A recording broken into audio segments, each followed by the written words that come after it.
Bismillahirrahmanirrahim. Elhamdülillahi Rabbil alamin. Ve l'aqibatu lil muttaqin. Ve salatu ve selamu ala rasulihil kerim. Amma ba'd. Assalamu alaikum, hurmatlı telegörücüler. Jaratkan Allah subhanahu wa ta'alaga çeksiz maqtawlar bolsun. Süyüktü Peygamberimiz Muhammed Mustafa sallallahu aleyhi ve sellemga salavatlar jana salamlar bolsun.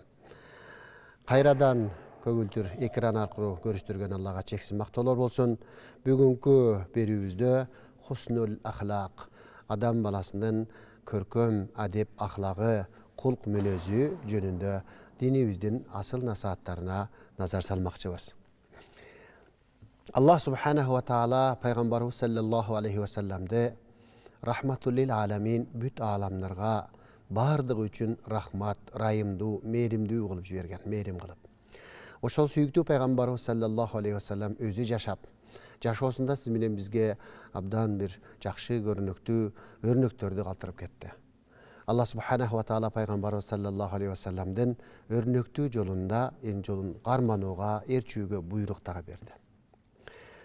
Жана пайгамбарыбыз саллаллаху алейхи ва саллам өзүнүн адеби, ахлагы, жүрүм туруму, адамгерчилиги абдан жогорку экендигин Аллах таала баалап, мактап Kur'an-ı Kerim'de mınday deyit. A'udhu billahi mineşşeytanirracim.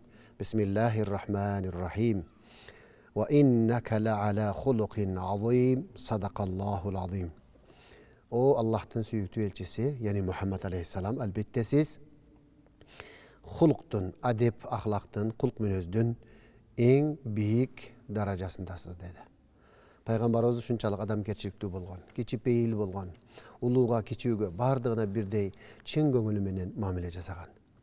Жана ошол мамилесин сахабаларга калтырып, андан кийин өзүнүн насааттарында бардык момун мусулмандарды мына ушундай жакшы сапатта, жакшы адамгерчиликтүү мамиледе болууга буйруп да чакырып да кеткен. Ошон үчүн биз пайгамбарыбыз саллаллаху алейхи ва салламдын жолун жолдоп, анын сүннөтүн аткаруучулар катары мына ушул пайгамбарыбыздын айткан насааттарындагы ахлактар менен, адептер менен өзүбүздү кооздошубуз керек. Динибизде жакшы бир сөз бар: "Малла адабе лаху ла илме лаху" дейт. Кимдин адеби жок болсо, анын илими дагы жок дейт. Илимиң боло туруп, илимиңе жараша адебиң болбосо, анда ал илимиң жокко эсе дегендей маанини түшүндүрөт.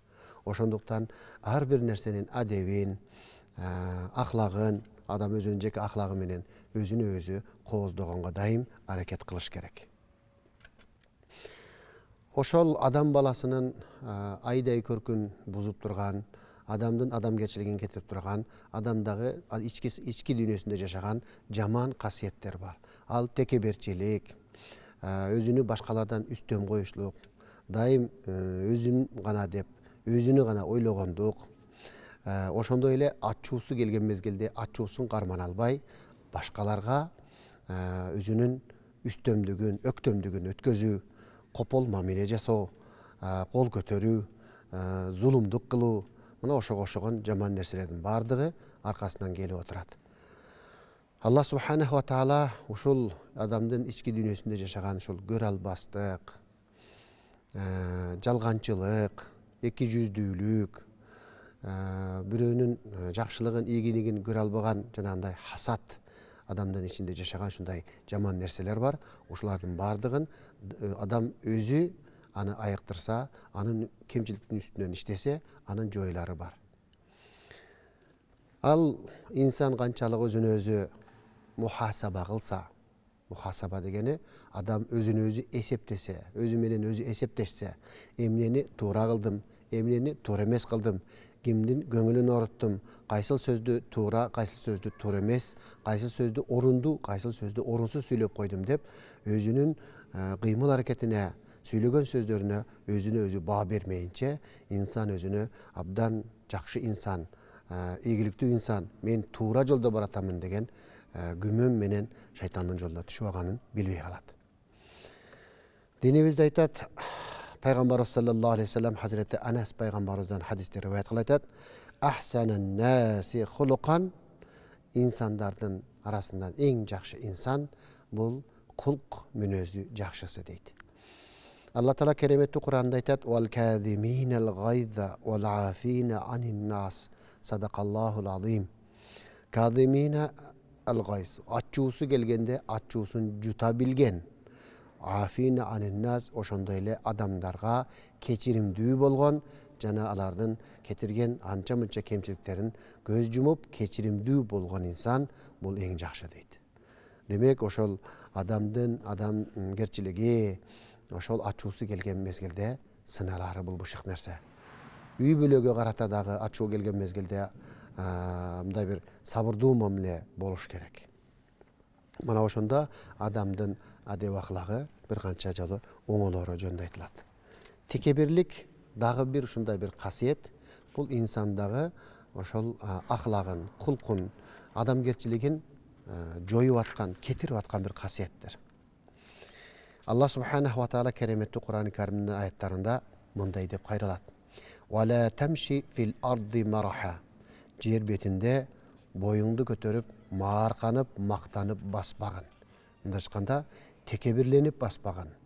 Бийлигиңе, байлыгыңа, өзүңдүн жөндөмүңө, же болбосо ошол бир жакшы бир буюм, же бир жакшы бир үй, же бир жакшы бир машинеге ээ болуп калсаң, башкаларды паст назарың менен карап, аларды кемсинтип, аларды тоготпой, аларга карата копол ушундай мамилелерди жасагандык, бул текеберчиликтин аламаты болуп эсептелет. Ошондой бир өзүңдөгү бир кандайдыр бир нерсеге ишенип алып, боюңду көтөрүп, маарканып баскан туура эместер. Кийинки аятта Алла Таала мындай дейт. Вала тасаггир хаддака линнаси вала тамши фил арди мараха. Инналлаха ла юхиббу кулла мухталин фахур. Садакаллахул азим. Лукман сүрөсү, Hazreti Лукмандын уулуна айткан насааттардын бир учкайы. Эмне дейт? Адамдарга пас назарыңды салбагын. Бардык адамдарга бирдей назарда болгон, бирдей мамиледе болгон. Кедейди да, кембагалды да, алдууну да, алсызды да бирдей мамиле кылып, мамиле жасагын. Вала тамши фил арди мараха. Жер бетинде боюңду көтөрүп, текебирленип баспагын. Албетте Алла Таала сүйбөйт андай инсандарды. Ар бир чегинен чыккан текебир инсандарды Кудай жакшы көрбөйт деп насаат айтты.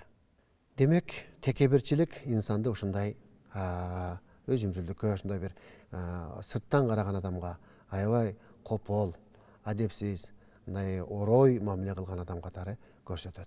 Ал өзүнө өзү мактанып жакшы көрүп аткандыр, бирок ал адамдардан назарында ушундай бир жаман инсан катары калып калат. Сүйүктүү пайгамбарыбыз саллаллаху алейхи вассаламдын хадисине назар салсак, мындай дейт. Ла ядхулул джанната ман кана фи қалбихи мithqalu дарратин мин кибрин. Кимдин жүрөгүндө кыпындай текебирчиликтин аламаты, текебирчилик болгон болсо, ал инсан бейишке кире албайт деди. Бул 5 вакыт намаз окуп, ажыларга барып, зекеттерди берип, көптөгөн сооп иштерди топтошу мүмкүн. Бирок ошол эле мезгилде инсан эгер текебирчилигин таштабаса, ал бейишке кире албайт деп пайгамбарыбыз хадисинде айтып атат. Иннар ражула юхиббу ан якуна саубуху хасанан ва на'луху хасанатан. Албетте киши өзүнүн кийимдеринин жакшынакай, кымбат, татынакай, жарашыктуу болушун каалайт. Бут кийиминин жакшы болушун каалайт. Кала инналлаха джамилун юхиббул джамал. Дагы бир хадисте айтат, Алла Таала сулуулукту жакшы көрөт. Алла Таала кооздукту жакшы көрөт. Ал кибру батарул хак. Ал эми ошол жерде инсан өзүн айырмалаш керек. Жакшы кийим кийүүнүн максаты башкаларга мактанып, текебирленишпи, же жогорку хадистерде баяндап кеткендей, Алла Таала сулуулукту жакшы көрөт, Алла Таала тазалыкты жакшы көрөт. Буниял исламу алан надафа. Ислам тазалыктын үстүнө курулган деп өзүнө коомдо таза, татынакай алып жүрүүгө амал кылып атабы? Же тескерисинче алган кийими менен мактанып, кийген бут кийимдери менен мактанып, алган машинеси менен мактанып, жашаган үй менен башкаларга мактанып, мындай текеберчилик кылып атабы? Ушул айырманы ар бир адам өзүнө сара эсеп салыш керек. Кимдин ою, кимдин ниети текеберленүү болгон болсо, мактануу болгон болсо, рия кылыш болгон болсо, анда ал дароо тоба кылыш керек, дагы Алла Таалага кайтыш керек. О Құдай, кечір мені. Маға берген нематтарыңды мен тура емес пайдаланып жатқан турбаймын ба? Нафсымдың жана шайтандың құлы болған турбаймын ба? Деп өзүнү оңдоп, тура жолға дароо келиши зарыл болады. Себеби бұл дүние уақытынчалуу дүние, ал эми ахирет жашоосу бул түбөлүк жашоо. Эмне деген түшүндүрөт? Эгер бул дүйнөдө адам түбөлүк калса экен, ошол мактанган нерселери менен түбөлүк жашап калчудай болсо экен, жок, андай эмес. Бул дүйнөнүн жыргалы дагы чектүү, кайгы капасы да чектүү, жашоосу да чектүү. Анын неаматтары дагы, анын ичиндеги бардык нерсе чектүү, фани, бүтө турган, түгөй турган нерсе. Ошол кыска жашоонун ичинде бир аз убакыт үчүн, бир адамдардын мактанычына арзысам деген ой менен ахиретин бузуп, ахиретин жокко чыгарып жиберишпеш керек. Бул акылдуу инсандын иши болуп эсептелет. Акылдуу инсан мына ушундай иш тутат. Демек, инсандын хуснул ахлак, адептеринин, ахлагынын жакшы болуусу ушул инсан текебирчиликтен арылып, жөнөкөй, карапайым, жупуну, адамгерчиликтүү инсан болуусу бул динибиздеги пайгамбарыбыздын насааттарындагы талап кылынган иштерден болуп эсептелет. Дагы пайгамбарыбыз саллаллаху алейхи вассаламдын хадистерине назар сала турган болсок, эмне дейт? Саальту Расулаллахи саллаллаху алейхи вассалама минал бирри вал исми. Хазіреті Навас бин Сам'ан пайғамбарымыздан мындай риваят кылат. Мен пайғамбарымыздан сурадым дейді. Жақшы іштер эмнеден турат? Күнөө іштер эмнеден турат? Мага кабар бериңизчи дегенде, пайғамбарыбыз саллаллаху алейхи вассалам айтты: "Ал бирру хуснул хулуқи." Жақшылық, жақшы иш бул кулк мүнөздүн, адеп ахлактын жақшылыгы деп жооп берди. Күнөө иштер эмне десе, махака фи нафсика, нафсыңдагы пайда болгон нерселер, ва карихта ан ятла алейха аннас. Ошол инсандар ошол нерсени билип калышынан корккон нерсең, мына ошол сенин ичиңдеги күнөө болуп эсептелет дейт. Демек, өзүңчө инсандардан жашырып жасаган нерсең, албетте Алла Тааладан эч нерсени жашыра албайсың. Мына ошолордун баары күнөө болот. Демек, адамдын хуснул ахлагы, адамдын адеп ахлагынын жакшылыгы бул ички дүйнөсү кандай болсо, анын сырткы дүйнөсү да ошондой болуш керек. Адам ички дүйнөсүндө аябай бузук, адамдарга көрө албастыкты жашатып аткан болсо, ушундай бир көрө албастык, бирөөгө жаман ойлоо, кек сактоочулук, ар түрдүү бир жаман нерселер жүрөгүндө жашайт, бирок сырткысында өзүнү абдан адептүү, абдан ахлактуу, адамгерчиликтүү көрсөтүшү мүмкүн. Бирок бул дагы хуснул ахлакка, адамдын адеп ахлактуулугуна жатпайт. Ошол хадистердин мазмунуна караганда, адам ички дүйнөсүн дагы агартыш керек. Ички дүйнөсүн дагы биринчи тазалаш керек. Мына ошондо бунун ички дүйнөсү таза болгондо, адамдарга болгон жакшылыкты каалоосу, адамдарга болгон камкордугу, бардыгына телегей тегиз мамиле кылуучулугу бул адамдын ичинен келет, анын жүрөгүнөн келет. Буга далил катары пайгамбарыбыз саллаллаху алейхи вассаламдын бир хадисин айтсак болот. Мындай деп айтат: Ала фи жасадил инсани ла музга, ида салухат салухат жасаду куллуху. Инсандын денесинде бир үзүм эт бар. Эгер ошол жакшы болсо, инсандын бардык денеси, бардык мүчөсү жакшы болот. Эгер ал бузулса, анда инсандын бардык дене мүчөлөрү бузулат. Ала вахиял калб, ала вахиял калб, ала вахиял калб. Кулак салып угуңуздар. Ал инсандын жүрөгү, ал инсандын жүрөгү, ал инсандын жүрөгү деп 3 жолу кайталады. Демек, ошол инсандын, ар бир инсандын жүрөгү башкаларга көрө албастыкты, жамандыкты, мына ушундай нерселерди инсан жүрөгүндө сактайт. Ошон үчүн жүрөктү тазартыш керек. Жүрөк эмнеден тазарат? Жаман нерселерди ойлой берсе, дүйнөгө ашыкча сүйүү артса, махабат кылса, дүйнөнү ашыкча жакшы көрсө, ал ушунчалык бакыл, сараң болуп калып, ал өзүнө да ара көрбөй, өзүнүн балдарына да ара көрбөй, мына ушундай бир сараңдыкка чейин алып барат. Ошон үчүн Аллах Таала берген мал, мүлктү канча болсо, эгер зекетке жетсе, зекетин чыгарып туруш керек. Зекетке жетпесе, кол ачыктык кылып, кайрымдуулук иштерин жасап туруш керек. Жетимдин башын сылап туруш керек. Канчалык Алла берген неаматты чыгарса, Алла ошончо кылып ага көбөйтүп бере берет. Ла ин шакартум ла азиданнакум дейт. Эгер силер мен берген неаматтарыма шүгүр кылуучу болсоңор, анда мен силерге неаматтарымды дагы да көбөйтүп зыядалап коемун деген. Көрдүңүзбү? Мына ушундай. Ошон үчүн инсан ошол ички дүйнөсүн, жүрөгүн тазалаш керек. Дүйнөнү ашыкча сүйүштүк дагы инсанды күнөөгө жетелейт. Каккаха атып, абдан каткырып күлүштүк дагы жүрөктү карайтат деген. Жүрөктү нурданткан, жүрөктү тазалаган нерсе нерсе бул зикир. Ала би зикриллахи татмаиннул кулуб. Кулак салгыла, албетте жүрөктөрдү Аллахтын зикири гана тынчтантат. Эч нерсе жүрөктү бейпилдикке, тынчтык алып келе албайт. Аллахты эстөө гана инсанды бейпил, тынч, бир калыптагы жакшы соккон жүрөккө алып келет. Ошондуктан Аллах Тааланы көп эстеш керек. Пайгамбар саллаллаху алейхи ва саллям хадисинде айтат: жүрөктөрдү дат басат деди. Темирге суу тийип, темирди дат баскан сыяктуу жүрөктөрдү дагы дат басат. Ал эмне десе, инсан күнөөлөрдү көп аткарган, көп жасаган мезгилде жүрөккө кара чекит урулуп, алар улам кайталанып,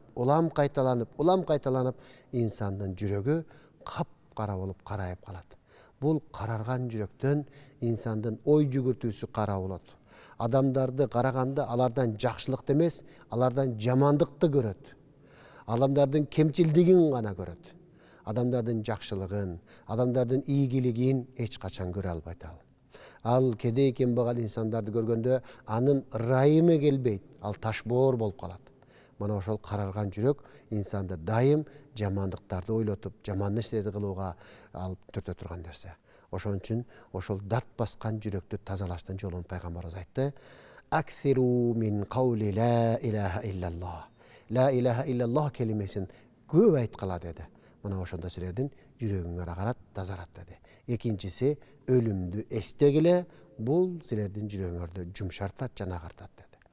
Адам өлбөчүдөй болуп бул дүйнөдө ушул дүйнөгө көзү тойбой, бийликке, мансапка көзү тойбой, дүйнөнүн жыргалына көзү тойбой, мына ушул канча болсо дагы өзүнө аз көрүнүп, кедей кембагалдын, алсыздардын, күчү жоктордун мүлкүн, жерин, оокатын тартып алганга дагы мындай бир тайманбай калат. Мына ошол жаман касиеттер инсанда ушинтип топтолот жана ушинтип болот. Ошондуктан келиңиздер, урматтуу замандаштар, жакшылыкты ойлойлук, позитив бололук, кедей кембагалга, кыйналгандарга, айлана чөйрөбүздөргө дайым боорукер болуп, жакшы колубузду сунуп туралык. Мына ошондо биздин адамгерчилигибиз дагы жогорулай берет. Жана сүйүктүү пайгамбарыбыз саллаллаху алейхи ва салламдын жолун жолдоп, пайгамбарыбыз саллаллаху алейхи ва салламга салаватты көп айтышыбыз керек. Ким пайгамбарыбыз саллаллаху алейхи ва салламга бир жолу салават айтса, Алла Таалага 10 жакшылык кайтарат. Аллахумма салли ала Мухаммад ва ала али Мухаммад кама саллайта ала Ибрахим ва ала али Ибрахим иннака хамидун мажид. Ушул биз намазда окуган салаватыбыз эң жакшы жана эң соң жакшы салават болуп эсептелет. Пайгамбарыбызга көп салават айталык. Анткени сүйүктүү пайгамбарыбыз саллаллаху алейхи ва саллям хуснул ахлак, адептин, ахлактын такчоксу болгон, өзү ошону жасап көрсөтүп берип кетти. Ошол пайгамбарыбыздын ахлагы менен, адеби менен өзүбүздү адептендирип, ахлагы, мүнөзү менен мүнөздөндүрүп, насаатында айткан насааттарды аткарып, пайгамбарыбызга көптөн көп салаваттарды айтып жүрүүгө Кудайым насип кылган болсун. Кайрадан көрүшкөнгө чейин саламатта туруңуздар. Ассаламу алейкум ва рахматуллахи ва баракатуху.